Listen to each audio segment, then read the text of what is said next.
مانەوەی دیمەن و ئاسەوارەکانی شەڕی داعش بەسەر بینای هۆتێل جیهاد لە ناوەندی شاری کەرکووک یادگاری تاڵ دەهێنێتەوە بیری هاوڵاتیانی شارەکە. محەممەد پێشمەرگەیە، باسی 4 ساڵ پێش ئێستامان بۆ دەکات کاتێک لەگەڵ خۆبەخشەکان دژی هێرشەکەی داعش وەستانەوە. دوایین شوێن کە داعش تایدا شکا ئەم بینایە بوو. ئەمە پێویستە بکرێتە شوێنێکی ئیتر نەمینی ئەمینە یعنی بۆ هەر کەسێکی کەرکووکی کە دێتە ئێرە ئەم بینایە بینیە تێگە یادەوەری ئەو ڕۆژەی دێتەوە بیر. بەشێکی تر لە هاوڵاتیانی کەرکووک بە گرنگی دەزانن ئاسەوارەکانی شەڕی داعش لا ببرێن، بەمانەوەیان بەم جۆرە بێتاقەت و دڵتەنگیان لا دروست دەکات.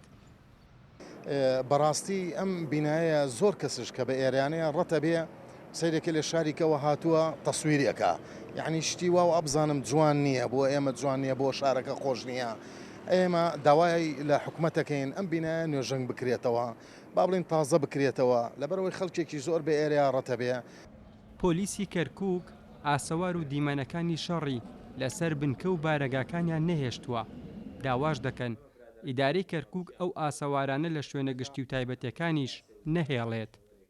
ئەو شۆنانەی کە تایبەتە بە بنکەکانمان و شوێنەکانی کەوا دەژێت دەسەڵاتی خۆمانە ئێمە ئاسەواری ئەو شۆنانەمان نەهێشتووە، بەڵام ئەو شۆنانەی کەوا وەکو باسی دەکەی شوێنێکی مەدەنیە شوێنێکی خەڵکە ئەبێ پارێزگای کەرکووک و ئەو کەسێکەوە مڵکی خۆیەتی ئەوە دەست بەکار بێ و ئیشی منەظەماتی نیشتەماع مەدەنیە ئەبێ جۆرێکی هەڵوێستی هەبێ بەرامبەر بەوانە. سەرباری تێپەڕبوونی 4 ساڵ بەسەر ڕووداوی پەلامەردانی داعش لە ناو شاری کەرکووک، شکست پێهێنانی ئەو پەلامارە لەسەر دەستی جەماوەر و پێشمەرگە و هێزەکانی دژە تیرۆر، تا ئێستا حکوومەتی عێراق هیچ پلانێکی نییە بۆ نەهێشتنی ئاسەواری شەڕەکان. ئەگەرچی حکوومەتی عێراق بە فەرمی کۆتایی هاتنی شەڕی داعشی لە خاکەکەیدا ڕاگەیاندووە، بەڵام ئەوەی ماوەتەوە ئاسەوارەکانی جەنگ و شەڕی داعشن لە کەرکووک و بەشێکی تریش لە شارەکان.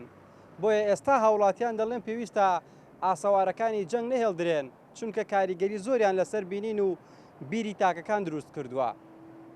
ئاسۆ ئەحمەد، کورسات نیوز، کەرکووک.